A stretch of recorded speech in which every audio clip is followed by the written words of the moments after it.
Imagine your cheating husband buys a brand new $13,000 car. His new girlfriend co-signs the loan, and just 5 days later, it's destroyed. No insurance, no coverage, no payout, just karma, with perfect timing. Before I tell you how this all went down, make sure to hit like, subscribe, and drop a comment telling me what's the best karma story you've ever witnessed. All right, here's mine. Back in 2012, I thought I was living my fairy tale. I met this guy online through a video game. I was 20, he was 28. We clicked instantly, long talks, inside jokes, that kind of connection that makes you feel like you finally found the one. We got engaged fast because he lived in Canada, and getting married seemed like the only way for us to actually be together. I told him from the start, if we do this for real. And I meant it, ride or die. But I was young, insecure, and desperate to be loved. He saw that and took full advantage. Our marriage was a walking red flag. I found out his computer password was another girl's name before we were even married. I should have left then, but I didn't, because I thought love meant forgiveness. He was lazy, always playing video games, thousands of hours.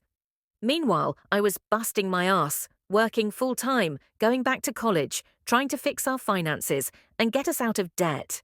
I managed everything, the bills, the accounts, the insurance, all of it. Because if I didn't, it wouldn't get done. And that little detail will matter later.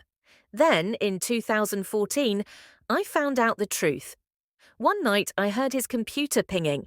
He'd left Facebook open, and there it was. Messages to another woman, talking about how much he hated me, how he missed her body, how he wanted to have a baby with her. And the part that broke me, they'd slept together, in our bed.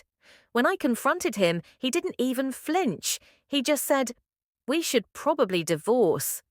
Like our marriage was nothing more than a subscription he was ready to cancel. We couldn't separate right away. We only had one car, one apartment, one lease. So, for a while, I was living with the man who cheated on me, while he was still seeing his mistress. And somehow we kept it civil, at least part of the time. That's when I learned more about his new girl. She was 18, still lived with her parents, no car. He told me, smiling, about meeting her dad. And I remember asking, "Does he know you're 31? No.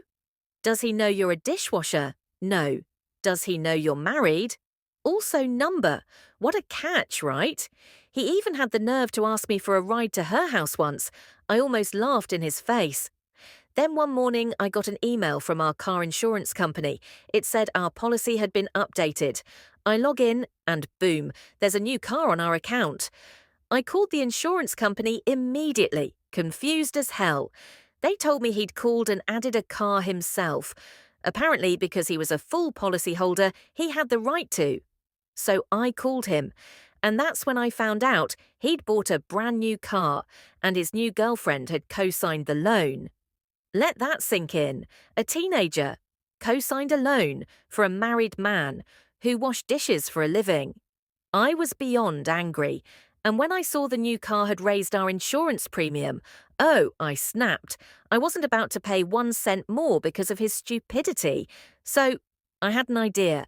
I logged into our insurance account, and instead of removing his car completely, which would have raised my rate, I kept it on the policy, but stripped away every bit of coverage. No collision, no comprehensive, no nothing. Just the bare legal minimum. And since I was the only one with the email on file, he had no idea. I got another email. He'd been in a car accident, hit by an uninsured driver. The car was completely totaled. $13,000. Gone. And because I'd removed all the coverage, the insurance didn't pay a single dollar. He was stuck paying the full loan, and his girlfriend, the cosigner, was on the hook too. For a moment, I actually laughed out loud because I couldn't believe how perfectly karma had timed itself. Later, guilt hit me. I called the insurance company crying, pretending it was a mistake, but there was nothing they could do. A week later, he told me he forgave me. He said he deserved it for cheating. And honestly, I think he was right. We eventually divorced. He married that same girl. A few years later, she messaged me saying he was cheating on her too. I told her everything, warned her to leave. She didn't. Last I heard, they had a baby together. Some people just never change. As for me, I moved on. I've worked hard on my mental health, my happiness, and my peace, and I finally found someone who treats me with love and respect, the way I always deserved. But every now and then I think back to that car, and I can't help but laugh, because I have never, ever seen karma hit harder or faster than that. So what do you think? Was that pure karma or just coincidence?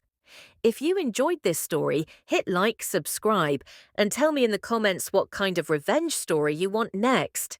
You're watching Revenge with Maya, where karma doesn't miss.